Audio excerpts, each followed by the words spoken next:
ನಮಸ್ಕಾರ ಸ್ನೇಹಿತರೆ, ರತ್ನ ವರ್ಡ್ಗೆ ಸ್ವಾಗತ. ಮಾರ್ಕೆಟಲ್ಲಿ ಸಿಗುವಂಥ ಬಾದಾಮ್ ಪೌಡ್ರನ್ನ ಸುಲಭವಾಗಿ ಮನೆಯಲ್ಲೇ ಹೇಗೆ ಮಾಡ್ಕೊಳ್ಳೋದು ಅಂತ ಹೇಳ್ಕೊಡ್ತೀನಿ. ಅದಕ್ಕೆ ಬೇಕಾದಂಥ ಸಾಮಗ್ರಿಗಳು: 2 ಕಪ್ ಬಾದಾಮ್ ತೊಗೊಂಡಿದ್ದೀನಿ. ಈ ಬಾದಾಮನ್ನ ಹಿಂದಿನ ದಿನ ನೀರಲ್ಲಿ ನೆನೆಸಿಟ್ಟು ಅದರ ಸಿಪ್ಪೆ ತೆಗೆದು ಬಿಸಿಲಲ್ಲಿ ಒಣಗಿಸಿ ತೆಗೆದಿಟ್ಕೊಂಡಿದ್ದೀನಿ. 1 ಕಪ್ ಗೋಡಂಬಿ ತೊಗೊಂಡಿದ್ದೀನಿ. 1 ಕಪ್ ಪಿಸ್ತಾ ತೊಗೊಂಡಿದ್ದೀನಿ. 10 ರಿಂದ 15 ಏಲಕ್ಕಿನ ಪೌಡ್ರ್ ಮಾಡಿ ಇಟ್ಕೊಂಡಿದ್ದೀನಿ. 1/2 ಟೀ ಸ್ಪೂನ್ ಅರಿಶಿನ ಪುಡಿ ತೊಗೊಂಡಿದ್ದೀನಿ.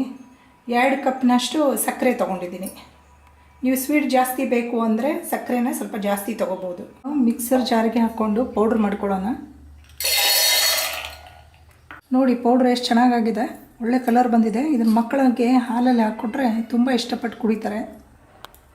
ಸ್ನೇಹಿತರೆ, ವಿಡಿಯೋ ಇಷ್ಟ ಆದಲ್ಲಿ ನನ್ನ ಚಾನಲ್ನ ಲೈಕ್ ಮಾಡಿ, ಸಬ್ಸ್ಕ್ರೈಬ್ ಮಾಡಿ, ಬೆಲ್ ಐಕಾನ್ನ ಕ್ಲಿಕ್ ಮಾಡಿ. ಧನ್ಯವಾದಗಳು.